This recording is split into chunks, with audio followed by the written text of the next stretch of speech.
Pessoal, não vamos esquecer de acionar o sino. Olá, combatentes do canal Arte da Guerra. Muita gente escreve aqui para o canal para que nós falemos sobre a Guerra da Lagosta. Muito bem, então nós convidamos um especialista no assunto, que é o capitão de mar e guerra Costa Braga da Marinha Brasileira. O comandante Costa Braga é autor de um livro sobre a Guerra da Lagosta, esse que aparece aqui na tela, e que é referência, tá, sobre o assunto. Só para vocês terem uma base, quando vocês procuram Guerra da Lagosta na Wiki, o verbete, né, é todo ancorado no livro dele. Diga-se de passagem, o livro dele é bastante raro, eu tenho aqui em casa. Bom, gente, analisando a Guerra da Lagosta, vocês vão perceber o seguinte, né? Se os argentinos tivessem tomado conhecimento dessa história, estudado ela a fundo, eles não iriam com tanta sede ao pote na Guerra das Malvinas de 1982. Por quê? Porque o Brasil não recebeu nenhum apoio dos Estados Unidos, não obstante ser signatário do Tratado Interamericano de Assistência Recíproca, e nós estávamos na iminência de sofrer uma agressão por parte da França. E mais longe ainda, os americanos quiseram cercear o uso de navios da classe Fletcher, que eram empregados pela Marinha Brasileira. Então vocês veem que realmente esses acordos nós temos que tomar muito cuidado, tá? Porque na hora que é necessário, os países acabam tirando o corpo fora. Então vamos ouvir aí a entrevista do comandante Costa Braga, e nós devemos voltar em outros vídeos analisando a Guerra da Lagosta. Olá, combatentes do canal Arte da Guerra. Nosso vídeo de hoje me deu um prazer muito grande em fazer, tanto ao Cabaé quanto a mim, porque eu estou trazendo um militar com quem eu tive a oportunidade de trabalhar no OM próxima, né, que é o comandante Costa Braga. Ele conhece muito a história da Marinha, tem muita experiência, escreveu diversos livros. E hoje nós vamos conversar sobre um assunto, tá, do qual ele já escreveu um livro, que é a Guerra da Lagosta. Então, eu vou deixar ele dar primeiro o boa tarde aqui para vocês, depois o Cabaé vai startar as perguntas aí. Comandante, prazer receber o senhor aqui no canal Arte da Guerra e no Velho General. Boa tarde, Robson. Nós já nos conhecemos já de longa data, já tivemos a oportunidade de conversar. Você é um grande incentivador do estudo da história militar. Seu conhecimento é grande, montou esse Arte da Guerra aí que é maravilhoso, já se tornou um ícone para todos nós, para pessoas.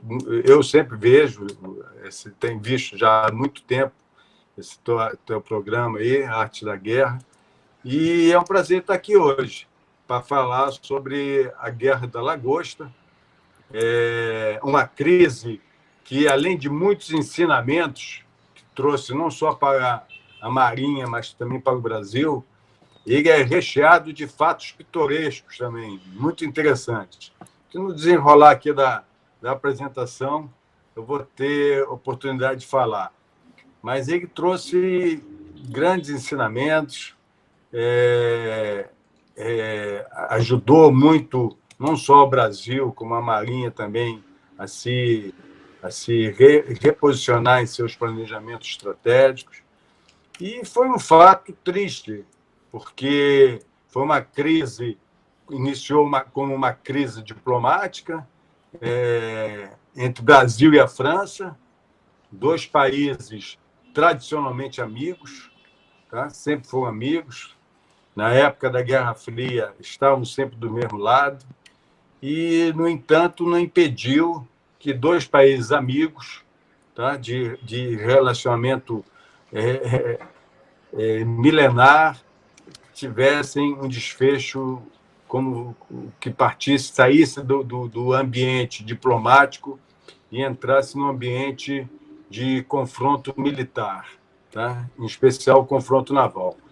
E isso aí aconteceu em 1963, mais especificamente em fevereiro e março de 1963, quando o Brasil foi surpreendido com uma determinação do presidente Charles de Gaulle de mandar um navio de guerra para proteger lagosteiros franceses que irregularmente capturavam a lagosta no nosso litoral do Nordeste. Cabaé, eu queria que você fizesse a primeira pergunta para o comandante Costa Braga aí. Tá contigo.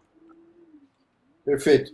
Obrigado, comandante Robson. Agradeço também ao comandante Costa Braga aí a presença e cumprimento todos os assinantes aí, os combatentes do canal Arte da Guerra.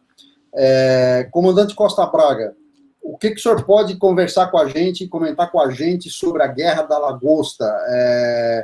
Isso tudo, ou seja, a pesca da lagosta tinha tanta relevância assim para a França, a ponto de deslocar navios de guerra para proteger seus lagosteiros, ou tinha algum outro interesse? Enfim, o que o senhor pode comentar nesse sentido para a gente? Exatamente, essa é uma dúvida de muitos dos nossos assinantes aqui. Ok. Isso aí é importantíssimo, porque isso aí é o início do problema, né?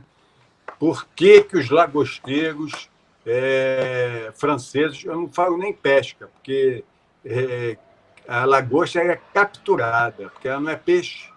Até vai ter um fato pitoresco que eu vou mencionar depois. Por que a França chegou nesse nível? Primeiro que essa colônia de pescadores e de lagosteiros na França, elas se localizavam muito na Bretanha. E um ex-primeiro-ministro francês, aliado politicamente com o general Charles de Gaulle, que é o presidente francês na ocasião, ele era um grande defensor dessa colônia, dessa indústria pesqueira da França. Como a gente sabe, a gastronomia francesa é um ponto nevrálgico na França. Eles prezam muito a gastronomia francesa. E a lagosta é um prato sofisticado. Tá? É um prato demasiadamente sofisticado. Na época, a França estava passando por grandes problemas políticos, com a independência da Argélia, o retorno de diversos franceses para a França. Ela estava também com uma crise grande de tentar impedir que a Inglaterra entrasse no mercado comum europeu. E ela já tinha esgotado todos os recursos de lagosta que ela já tinha feito na África. Então, o único local ela já tinha esgotado, não só no seu litoral, um tipo de pesca de captura predatória que ela fazia com rede de arrasto. Então, ela já tinha esgotado os recursos em seu litoral, já tinha esgotado os recursos em suas colônias francesas. E se dirigiram para a costa nordeste brasileira, que na época a lagosta ainda era pescada artesanalmente. Existiam algumas colônias de pescadores e que os que capturavam as lagostas, existiam umas armadilhas chamadas de covos. Esses covos, em cada colônia de pescador, eles botavam uma cor diferente, uma fita no covo. O covo é tipo uma gaiola, né? Que eles colocam lá, parece uma gaiola. Isso, o covo é uma espécie de gaiola que tinha uma entrada e era difícil da lagosta sair. E diversas colônias de pescadores faziam essa captura. Inicialmente, a captura da lagosta não era também nem economicamente ativa. Ela começou bem depois da Segunda Guerra Mundial, quando um americano vislumbrou poder capturar a lagosta e comercializar a lagosta. Aí ela foi se desenvolvendo, enfim. A França veio para cá, os seus barcos começaram a vir para cá. Inicialmente, em 61, ela solicitou autorização para que fizesse pesquisa científica da área. Subterfúgio, né? Aí a Marinha do Brasil, isso aí entrou pelo Ministério das Relações Exteriores, Ministério da Pesca que tinha na ocasião, enfim, Agricultura. E a Marinha solicitou que colocasse inspetores em cada barco francês, para ver o que eles iam fazer. E esses inspetores constataram, logo de início, que eles não estavam fazendo pesquisa nenhuma. Eles estavam fazendo arrasto e para pegar a lagosta para levar. E receberam a proibição de continuar fazendo essa pesquisa, essa suposta pesquisa científica na região. Então, essa talvez tenha sido o grande motivo. Primeiro, eles eram protegidos por um ex-primeiro-ministro francês, que era presidente também da indústrias pesqueiras na França, lá na Bretanha. Eles ficavam sediados na Bretanha, tinham 2 portos da Bretanha conhecidos, e que tinha colônia de pescadores muito grande, uma indústria de pescado muito grande.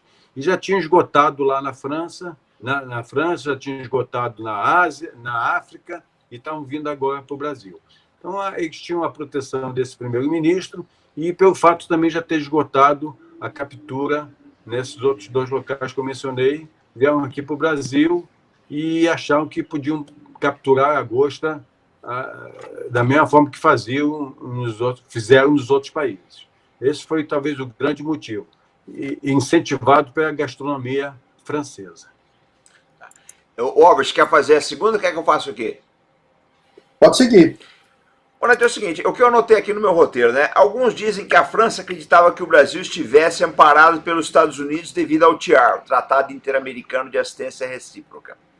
No entanto, os Estados Unidos tentaram dissuadir o Brasil de empregar os contratorpedeiros classe Fletcher, sob a alegação de que eles não poderiam ser utilizados contra um país aliado dos Estados Unidos. Como o senhor avalia essa questão? Tá tanto da avaliação que o francês fez que o Brasil poderia acionar o TIAR, como o americano fazendo o corpo mole, não querendo deixar os classe Fletcher sendo empregados. Como é que o senhor vê toda essa questão? Realmente existiu, chegaram até ser levantado esse fato aí. Por quê? Porque a França não estava acostumada a uma reação tão vigorosa de um país a essa atividade irregular que ela estava fazendo. Já tinha feito na Ásia, na própria França já tinha feito também. Quando veio aqui o Brasil se opôs firmemente a essa captura, liberar essa captura irregular que eles faziam através de arrasto, com enormes barcos, enquanto que no Brasil as colônias de pescadores, como eu mencionei, era de quase que artesanal, através de covos, né, que são arapucas para pegar a lagosta.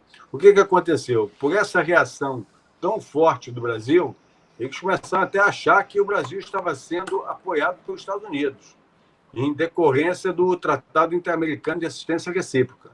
Só que isso não era verdade. Tem um fato que chega a ser até um pouco pitoresco, que o adido naval dos Estados Unidos no Brasil pediu uma audiência para o chefe de Estado-Maior da Armada. Vale destacar que, na ocasião, não existia o Comando de Operações Navais. Quem é o comandante militar da Marinha era o chefe de Estado-Maior da Armada.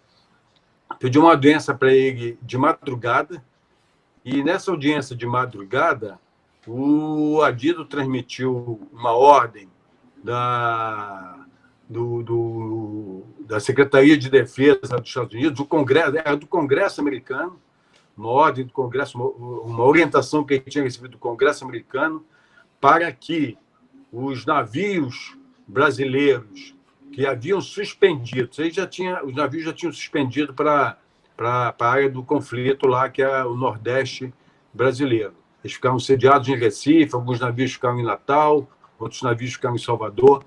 E, após os navios terem suspendido, veio essa orientação do Congresso americano para que os navios regressassem. Que navios eram esses? O Brasil tinha um acordo militar com os Estados Unidos. Esse acordo depois foi denunciado no governo Médici, no governo Geisel. Eu lembro quando ele denunciou esse acordo. O governo Geisel denunciou esse acordo, e isso aí é só proforme, tudo é proforme, né? Mas, naquela época, os navios eram basicamente arrendados, tá? Eles eram arrendados à Marinha do Brasil em decorrência desse acordo. E, nesse acordo, tinha uma cláusula que previa que esses navios não poderiam entrar em confronto com nenhum país amigo dos Estados Unidos. E a resposta do chefe de Estado-Maior para esse interlocutor da Marinha dos Estados Unidos, em decorrência da ordem recebida do Congresso, de que o Brasil havia declarado guerra ao Japão sem nunca ter sofrido nenhum ataque do Japão, mas tinha declarado guerra em decorrência do Tratado Interamericano de Assistência Recíproca, que o americano tinha sofrido o ataque lá em Pearl Harbor. E que o Brasil esperava que os Estados Unidos declarassem guerra à França pela agressão que a França estava propondo ao Brasil. Porque a vinda do navio de guerra francês não foi uma vinda qualquer, foi uma determinação do próprio presidente Charles de Gaulle. Foi o presidente Charles de Gaulle que determinou que um navio que estava operando nas costas orientais aqui da... O Tartu, se não me engano, né? Acho que era o Tartu. O Tarti. O torpedeiro Tarti. Que estava operando num grupo tarefa aqui na África, aqui no oeste da África, no litoral oeste da África, que fosse destacado para proteger os lagosteiros franceses. Era um grupo tarefa grande, né, comandante? Um grupo-tarefa muito grande. Ela estava nucleada, eram 2 grupos-tarefas. Uma estava nucleada no encouraçado de Grasse e o outro estava nucleada no porta-aviões Clemenceau, que, por curiosidade, o Clemenceau era da mesma classe... Irmão do Foch. Nosso porta-aviões Foch, que foi o porta-aviões São Paulo, que o Brasil comprou da França. Então, era um navio de ponta, 2 navios de ponta, era uma força naval de ponta. A França, naquela ocasião, estava também tentando se estabelecer como uma força, uma grande potência militar. Já era uma potência militar, mas tinha estourado uma bomba atômica 2 anos antes, tá? No Pacífico. Então, ela estava querendo se impor como uma grande nação no mundo como um todo. Então, acho que esse tenha sido, talvez, mais a motivação de ter mandado o navio. Uma coisa tão pequena, né? Porque, se prestar atenção, a captura de lagosta é uma coisa que precisasse escalar nesse nível, né? Mas escalou, porque foi uma ordem do presidente Charles de Gaulle. Enfim, resumo, o Brasil não estava sendo apoiado pelos Estados Unidos, não tinha nenhum apoio pelos Estados Unidos, até pelo contrário. A gente também observa que não teve, na ocasião, apesar da quantidade grande de manchete que foi feita na ocasião, na França e aqui no Brasil, basicamente, no Brasil direto. Todos os jornais estampavam na primeira página, por quase um mês, a crise do Brasil com a França. E, no entanto, não teve um único país que tenha se pronunciado em defesa da posição brasileira. E muito menos da França. Nós tivemos também sorte porque existiam muitos políticos franceses que também não concordavam com a atitude do Charles de Gaulle. Tá? E o Brasil fez firmeza, porque teve uma visita, vieram para cá uma visita de 6 senadores franceses que o Brasil não quis receber. O Brasil não quis receber os 6 senadores, eles foram recebidos pelo embaixador no Galeão, no aeroporto do Galeão, e de lá eles decolaram para a Argentina. Porque o Brasil fincou pé de não recebê-los, e enquanto houvesse a determinação do deslocamento do contra-torpedeiro Tarti para as costas brasileiras. Albert, você quer fazer a próxima? Posso sim. Esse incidente, né, ele aconteceu mais ou menos durante vamos chamar de transição entre o governo Jânio Quadros e o João Goulart, né? E o caso chegou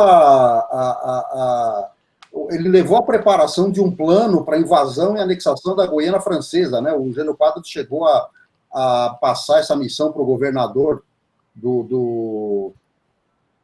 Amapá, se eu não me engano, não me lembro agora qual estado, de Roraima.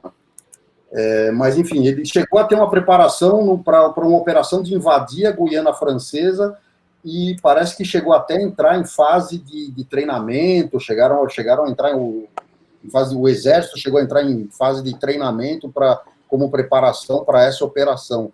O senhor pode comentar sobre essa questão?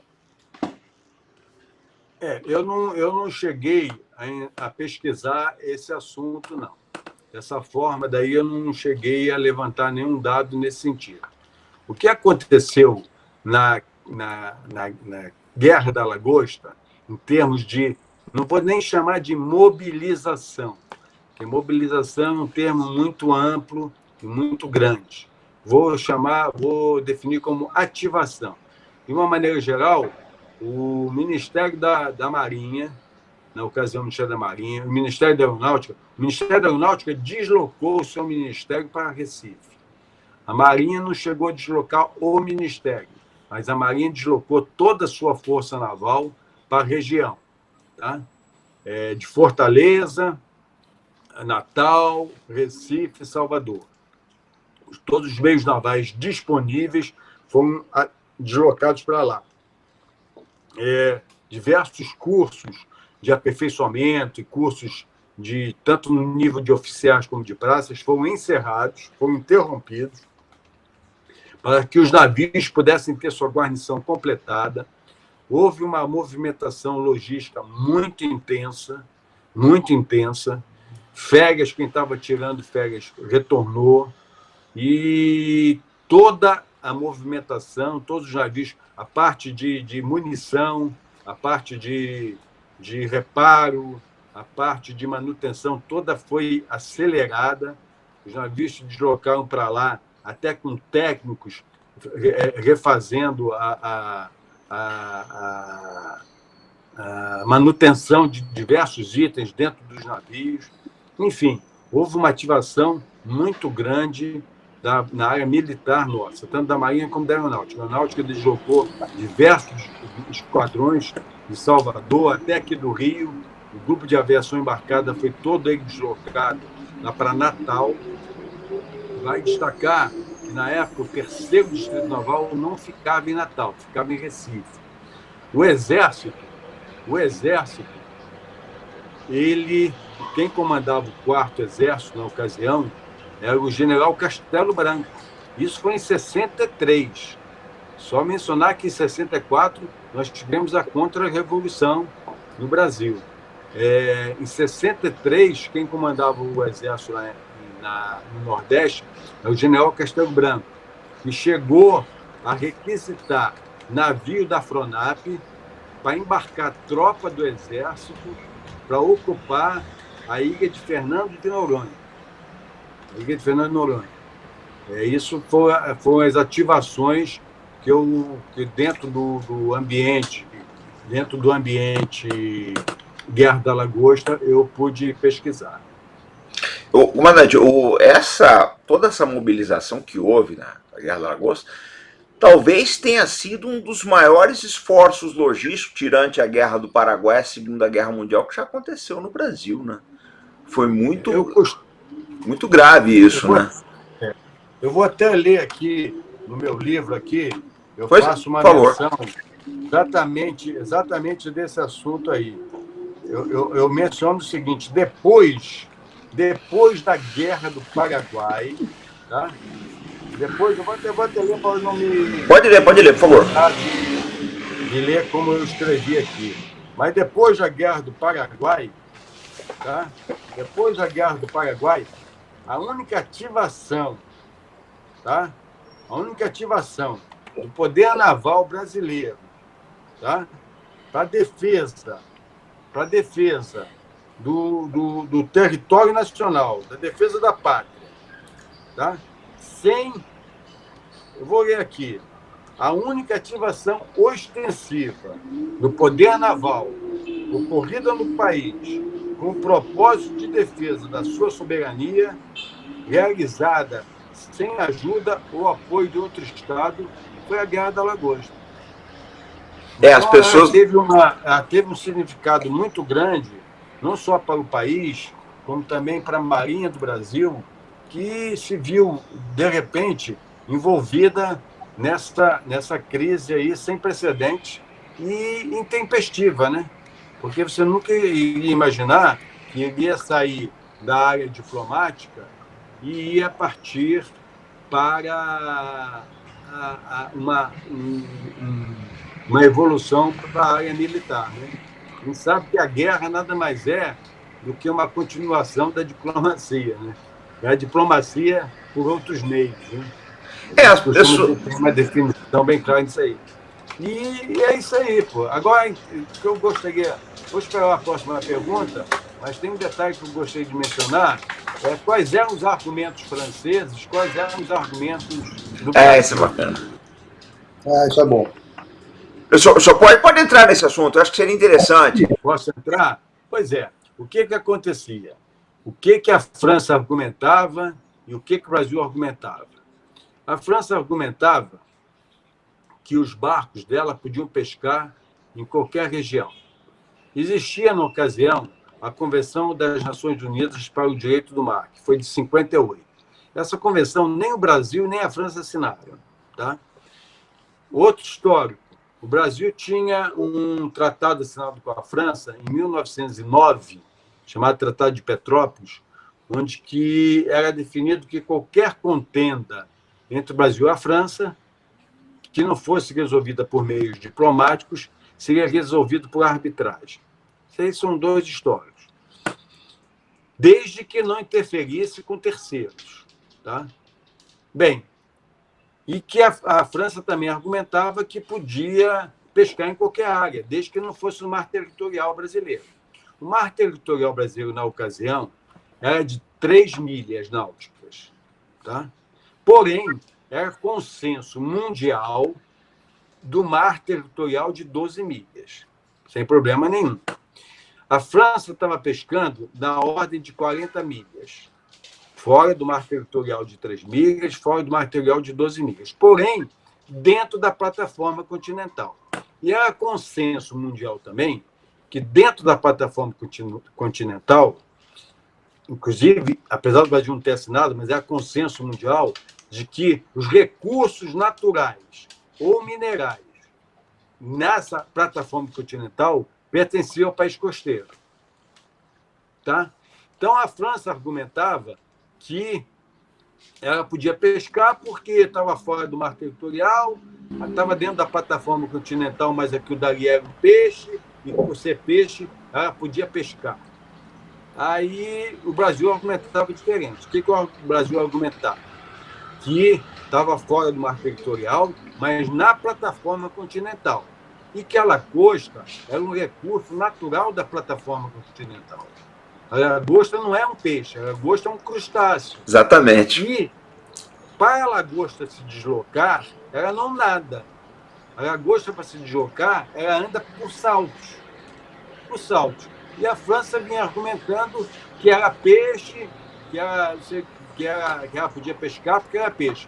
Aí tem um cientista brasileiro, um oficial de marinha, que numa das reuniões...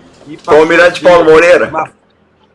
Paulo Moreira da Silva, hoje tem o Instituto Paulo Moreira da Silva, o almirante Paulo de Castro Moreira da Silva, e ele argumentava o seguinte: olha, se vocês consideram que a lagosta é um peixe porque não nada, mas que anda em saltos, então o canguru é uma ave. E esse argumento realmente desbancou qualquer estudo científico nesse sentido. Eu gosto também de mencionar um cientista brasileiro muito respeitado e que muito ajudou o Brasil, que era o doutor Melquiades Pinto Paiva. O doutor Melquiades Pinto Paiva era um doutor nessa área, experientíssimo a parte de oceanografia de lagosta, tinha estudos já promulgados. Ele, na época, era jovem, né? Em 63 era bem jovem. Tive muito contato com ele quando eu escrevi o livro. O doutor Melquiades Pinto Paiva ajudou muito a Marinha nas argumentações científicas de que a lagosta é um crustáceo e, para sobreviver, ela precisava se deslocar na plataforma continental, e que ela não era peixe. Então, você desmontava qualquer pretensão da França de querer fazer captura de lagosta na nossa plataforma continental. Vale também mencionar que o Brasil foi muito harmonioso. Tá? O Brasil tentou, por diversas maneiras, entrar no acordo com a França, do tipo, vamos montar uma indústria aqui, monta uma empresa de pesca, vamos, então, você pesca, você captura tanto fica para o Brasil. Mas não, existia ali uma postura de colonizador. Essa que é a verdade. Eu acho que eles já não estavam ainda esquecidos desse sentimento. E quiseram impor ao Brasil um pensamento deles, a revelia de qualquer processo, análise científica ou circunstancial dos fatos que eram mostrados. E foi assim que se desenrolou.